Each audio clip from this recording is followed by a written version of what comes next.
বিচারপতি, প্রধান বিচারপতি, আপনারা জানেন তিনি আন্দোলনের সময় একজন উপস্থাপিকাকে কিভাবে অপমান করেছিল।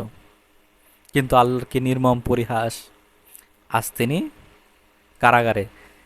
যেই বিচার চেয়ার থেকে, যেই বিচারকের আসন থেকে তিনি বিচার করতেন এবং আসামি কাঠগড়ায় দাঁড়াতো, দেখেন কি পরিবর্তন।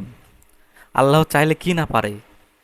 তিনি আগে ছিলেন বিচারপতি, বিচারের আসনে ছিলেন, এখন তিনি আসামির কাঠগড়ায়। কি নিয়তির খেলা! আসলে পাপ তার বাপকেও ছাড়ে না, এটা তার প্রমাণ। তিনি যে কত ভুল রায় দিয়েছেন, কত মিথ্যা মামলার রায় দিয়েছেন, কত অসৎভাবে রায় দিয়েছেন, তিনিই ভালো জানেন এবং আল্লাহ ভালো জানেন।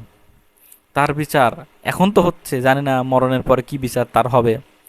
তো এটাই বলতে চাই যে পাপ তার বাপকেও ছাড়ে না। আপনি যে পাপ করেছেন, যে অন্যায় করতেছেন বা ভবিষ্যতে অন্যায় করার জন্য প্রস্তুতি নিচ্ছেন, অপেক্ষা করেন, শুধু সময়ের অপেক্ষা করেন।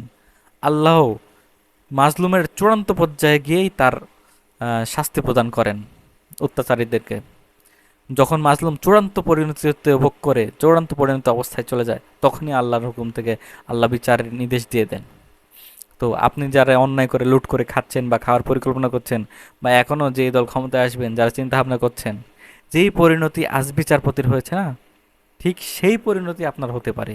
তো এখনই সাবধান হয়ে যান, সময় আছে ভাই, অনেক সময় আছে, আপনি সাবধান হয়ে যান। আশা করি সৎভাবে থাকবেন।